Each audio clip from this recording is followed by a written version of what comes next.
इमरान खान साहब वो अपने फॉलोअर्स ਨੂੰ ਕਾਲ ਦੇ ਰਹੇ ਨੇ ਕਿ ਬਈ ਤੁਸੀਂ ਪਹੁੰਚੋ ਇਸਲਾਮਾਬਾਦ ਔਰ ਥਾਂ ਥਾਂ ਲੋਕ ਨਿਕਲ ਵੀ ਰਹੇ ਨੇ ਤੇ ਦੂਸਰੇ ਪਾਸੇ ਹਕੂਮਤ ਇਸ ਗੱਲ ਦੇ ਉੱਤੇ ਹੁਣ ਬਜ਼ਿੱਦ ਹੈ ਕਿ ਵੀ ਇਹਨੂੰ ਅਸੀਂ ਹਰ ਹਾਲ 'ਚ ਰੋਕਣਾ ਹੈ। ਕਿਵੇਂ ਫੜੋ ਫੜੀ ਦਾ ਸਿਲਸਿਲਾ ਵੀ ਹੈ 1500 ਤੋਂ ਜ਼ਿਆਦਾ ਇਹ ਕਿਹਾ ਜਾਂਦਾ ਹੈ ਮੀਡੀਆ ਰਾਹੀਂ ਜਿੰਨਾ ਖਬਰਾਂ ਬਾਹਰ ਨੇ ਕਿ ਅੱਡ-ਅੱਡ ਥਾਵਾਂ 'ਤੇ ਰੇਡ ਹੋਏ ਨੇ गिरफ्तारियों का सिलसिला है घर च हरासमेंट की लाइन है। अलामा इकबाल उन्होंने परिवार के घर के उत्ते भी जोड़ा इस किस्म का रेड होंदा है और एक वाकया लाहौर के शायद हवाले नाल है जिथे कि एक पुलिसमैन जोड़ा कि विंडो राही जां किवें भी एंटर करने की कोशिश करता है ये घर वाले जोड़े ने उन्होंने शूट डाउन कर देंदे ने। एक बार ये फैसला कर ही लिया सी कि जी ठीक है इलैक्शनस जाया जाए लोगों की राय पूछी जाए तो फिर जो धरना अनाउंस भी कर दिता सी तो किड्डी क वड्डी इसनूं देखा जा सकता है कि भी ये गल सी। जिस पासे वाल ये सिचुएशन वधदी नज़र आ रही है ये तबाही का रस्ता है।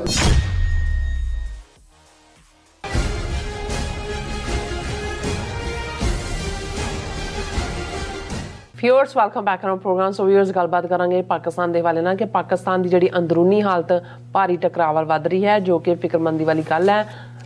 सो अजे भी समा है कि सारियां धिरां सिर जोड़ के बैठण अते तनाव नूं खत्म करन। सो इस बारे आपां गलबात करन जा रहे हैं। सो असीं चाहांगे कि तुसीं साडे इसी तरह बने रहना देखण सुन लिया लिखण लई तुहाडा सब दा बहुत बहुत शुक्रिया जी। डॉक्टर साहब की कहना चाहोगे? देखो असीं पाकिस्तान की हालत नूं लैके काफ़ी परेशान भी हैं फिक्रमंद भी हैं दुआगो भी हैं जी। कल भी असी इस दे उत्ते गल कीती सी अज भी साडे मित्र मंजूर साहब उन्हां दी कॉल आई जिहड़े खुद शायर भी ने और बहुत स्नेह करते हैं साडे नाल भी TV 84 नाल भी रेगूलर व्यूअर भी ने। उन्होंने भी पूरा जिहड़ा अपने जज्बियां दा इजहार किया कि जो हालात बने हुए ने उन्होंने सानू कहा कि भाई तुसी भी अपनी आवाज़ पहुँचाओ कि भाई ये सारे चों ये ना होए कि कोई फर्दर जिहड़ा इस किस्म का वाक़या होए जिहड़ा कि नुकसान करे। मैं उन्होंने दस्सिया कि भाई असी तां कल भी गल कीती सी इस मुद्दे दे उत्ते हालां साडी हमेशा ये कोशिश हुंदी है कि असी अंदरूनी जिहड़ा सियासी पार्टीबाजी वाली लाइन है उसका हिस्सा ना बनीए क्योंकि अल्टीमेटली असी पाकिस्तान दे अवाम पाकिस्तान दी स्टेट दे खैर ख्वाह लेकिन ज़ाहिर है कि जिस पासे वाल ये सिचुएशन वधदी नज़र आ रही है ये तबाही का रस्ता है। मैनू ये नज़र आ रहा है क्योंकि अगले 24 घंटे होर भी बहुत कुछ सामने आएगा लेकिन जो पिछले 24 घंटे साडे प्रोग्राम करने तो बाद अज तक दियां जदों असी खबरां देखते हैं कि भाई किवें फड़ो फड़ी का सिलसिला भी है 1500 तो ज़्यादा ये कहा जाता है मीडिया राही जिन्ना खबरां बाहर ने कि ਅੱਡ-ਅੱਡ ਥਾਵਾਂ 'ਤੇ रेड होए ने गिरफ्तारियों का सिलसिला है घर च हरासमेंट की लाइन है।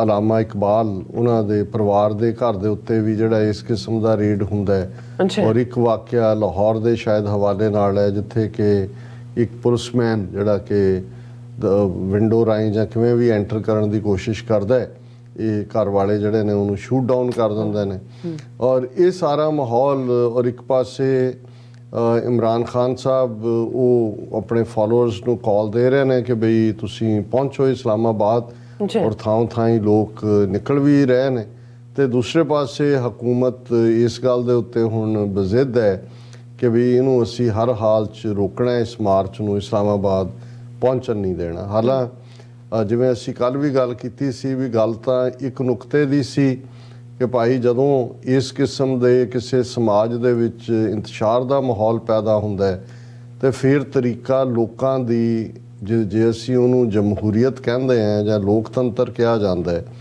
तो लोकां दी राय हुंदा है और एक जिहड़ा शाइस्तगी वाला तरीका लोगों की राय जानने का अज के वक्त दे विच वोटिंग है और इलैक्शंस ने और ये भी सामने आया गल कई बार ये हुंदा है कि भी एन लास्ट मौके दे उत्ते कुछ ऐसा वापर जाता है कि भाई सारा कीता कराया धरिया धराया रह जाता है।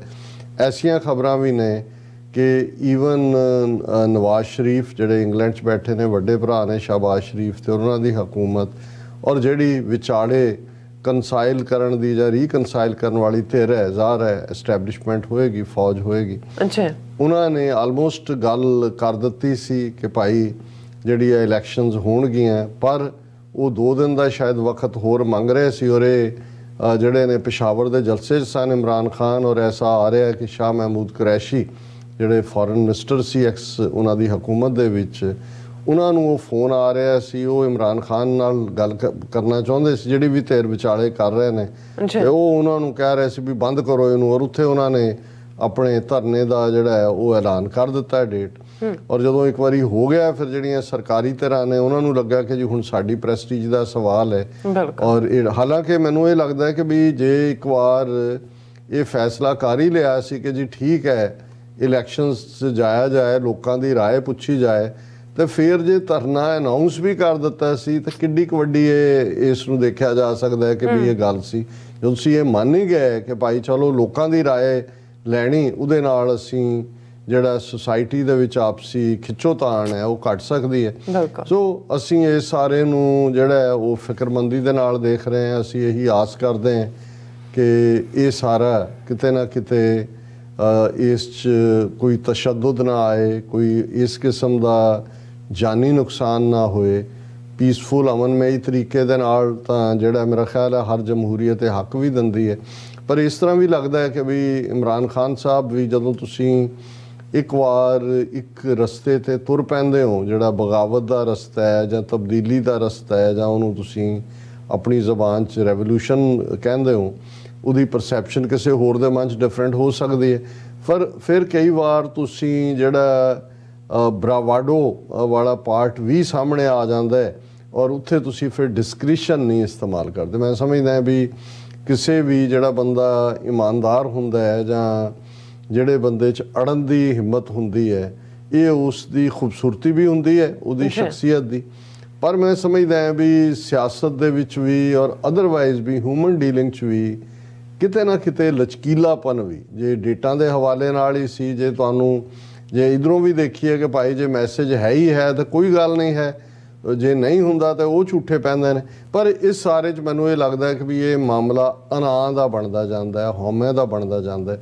ਔਰ ਇਮਰਾਨ ਖਾਨ ਸਾਹਿਬ ਦਾ ਇੱਕ ਇੰਟਰਵਿਊ ਵੀ ਜਿਹੜਾ CNN ਦੇ ਨਾਲ ਪਿਛਲੇ ਦਿਨਾਂ 'ਚ ਹੋਇਆ, ਔਰ ਉਹਦੇ 'ਚ ਵੀ ਜਦੋਂ ਉਹਨਾਂ ਨੂੰ ਇਹ ਕਿਹਾ ਗਿਆ, ਉਹਨਾਂ ਨੇ ਉਹਦੇ 'ਚ ਲਫ਼ਜ਼ ਸਾਜ਼ਿਸ਼ ਤਾਂ ਨਹੀਂ ਇਸਤੇਮਾਲ ਕੀਤਾ, ਨਹੀਂ ਤਾਂ ਆਪਣੀ ਹਰ ਸਟੇਟਮੈਂਟ ਤੋਂ ਕਹਿੰਦੇ ਨੇ ਕਿ ਅਮਰੀਕੀ ਸਾਜ਼ਿਸ਼ ਹੈ। ਪਰ ਉਹਨਾਂ ਨੇ ਇਹ ਸਾਰਾ ਮਲਬਾ ਜਿਹੜਾ ਹੈ ਅਮਰੀਕਾ ਦੇ ਜਿਹੜੇ ਮੇਨ ਸੈਂਟਰਲ ਔਰ ਸਾਊਥ ਏਸ਼ੀਆ ਦੇ US assistant secretary of state ਨੇ ਮਿਸਟਰ ਡੋਨਲਡ ਲੂ, ਉਹਨਾਂ ਦੇ ਖਾਤੇ 'ਚ ਹੀ ਪਾਇਆ।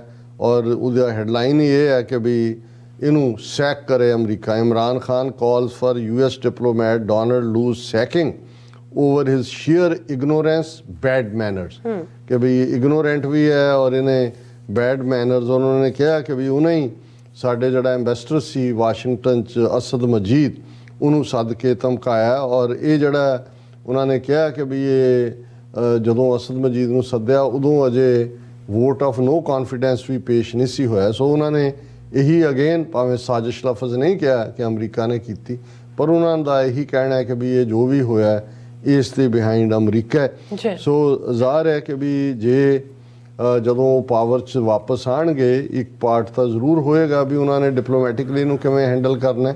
ਪਰ ਇਸ ਵੇਲੇ ਜਿਹੜਾ ਸਭ ਤੋਂ ਵੱਡਾ ਖਤਰਾ ਮਹਿਸੂਸ ਹੋ ਰਿਹਾ ਉਹ ਇਮਰਾਨ ਖਾਨ ਸਾਹਿਬ ਦੀ ਇਸ ਕਾਲ ਤੋਂ ਬਾਅਦ, ਜਿਵੇਂ ਅਸੀਂ ਕਿਹਾ ਕਿ ਸੁਸਾਇਟੀ ਦੇ ਵਿੱਚ ਆਪਸੀ ਟਕਰਾਅ ਦੀ ਲਾਈਨ, ਔਰ ਈਵਨ ਖਾਸ ਹਲਕਿਆਂ ਵੱਲੋਂ ਇਮਰਾਨ ਖਾਨ ਹੋਰਾਂ ਦੀ ਪਰਸਨਲ ਸੇਫਟੀ ਸਿਕਿਉਰਿਟੀ ਨੂੰ ਲੈ ਕੇ ਵੀ ਬਹੁਤ ਫਿਕਰਮੰਦੀ ਦਾ ਇਜ਼ਹਾਰ ਕੀਤਾ ਜਾ ਰਿਹਾ।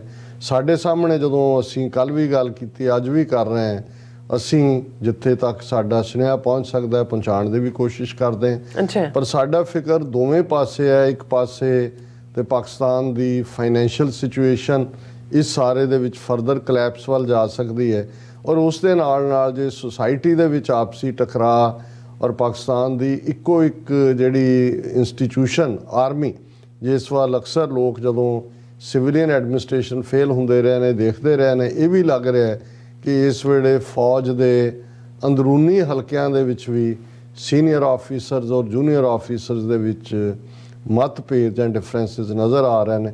ਸੋ ਸਾਨੂੰ ਇੰਡੀਅਨ ਸਟੇਟ ਨਜ਼ਰ ਆਉਂਦੀ ਹੈ ਜਿਨ੍ਹਾਂ ਨੇ ਕਦੇ ਵੀ ਪਾਕਿਸਤਾਨ ਦੀ ਹੋਂਦ ਨੂੰ ਨਹੀਂ ਕਬੂਲਿਆ। ਪਾਕਿਸਤਾਨ ਦੇ 22 ਕਰੋੜ ਆਵਾਮ ਦੇ ਨਾਲ ਸਾਡੀ ਹਮਦਰਦੀ ਹੈ।